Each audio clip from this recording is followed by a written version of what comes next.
ఇంతకు ముందే ఎర్రగడ్డ గ్రామ పంచాయతీ పరిధిలోని గోపాలపురం గ్రామంలో స్కూల్ కు సంబంధించింది శంకుస్థాపన చేసుకున్నాం. 30 లక్షల రూపాయలతో ఈ కార్యక్రమాన్ని పట్టుకోబోతున్నాం.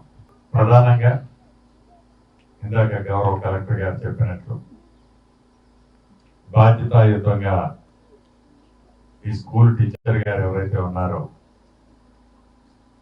జనరల్ గా జీతంలో నుంచి పిల్లలకు పెట్టాలన్నా ఆ స్కూల్కి ఏదన్నా చేయాలన్నా కూడా ఒక నిమిషం ఆలోచిస్తారు. ఆ వచ్చే జీతంలోనే తన పిల్లల్లాగా వారికి మంచి వసతులు ఇవ్వాలని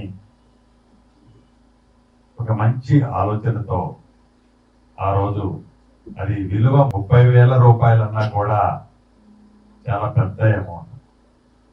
వారి సొంత డబ్బులతో ఇందాక కలెక్టర్ గారు చెప్పినట్లు ఆ స్కూలు పిల్లలకు సౌకర్యార్థం మౌలిక వసతులు కల్పించినందుకు మనస్ఫూర్తిగా స్థానిక శాసనసభ్యుడిగా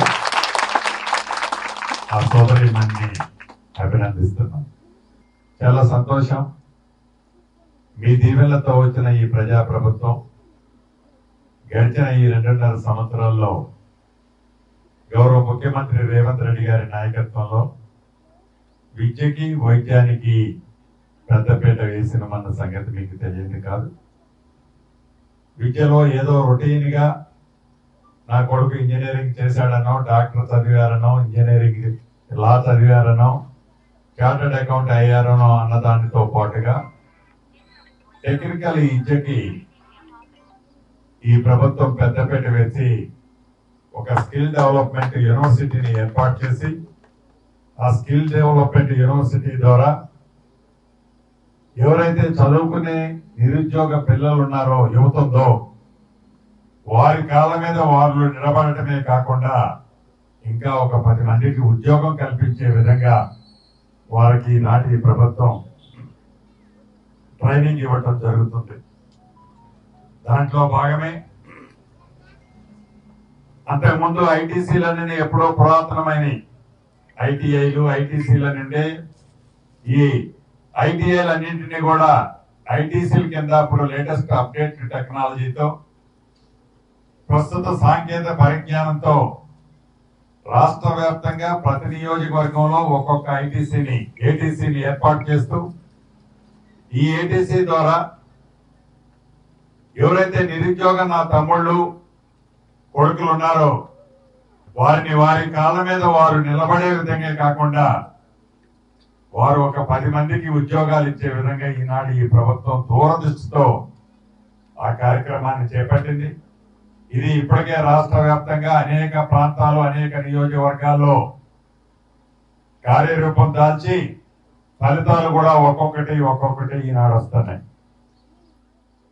ఈ తిరుమలాయపాలెం మండలంలో విద్యతో పాటు వైద్యానికి కూడా ఈ నియోజకవర్గమే కాదు రాష్ట్ర వ్యాప్తంగా నిరుపేదలకు వైద్యం విషయంలో కూడా ఆనాటి ప్రభుత్వాలు చేసిన వాటికంటే 2 రెట్లు 3 రెట్లు ఎక్కువ ఖర్చు పెట్టి మెరుగైన వైద్యం పేదింటి కుటుంబ సభ్యులకు ఇవ్వాలని ఈ ప్రభుత్వం ఈనాడు అనేక హాస్పిటల్స్ ని మొక్కుబడిగా కట్టడమే కాకుండా కట్టిన హాస్పిటల్స్ లో మంచి డాక్టర్స్ ని ఏర్పాటు చేస్తూ ఆ డాక్టర్స్ తో పాటు మంచి మందులను కూడా అందుబాటులో ఉంచుతూ పేదవాడికి ఎక్కడ ఆర్థిక భారం పడకుండా ఉండే విధంగా వైద్యానికి కూడా ఈ ప్రభుత్వం పెద్దపీట వేసింది.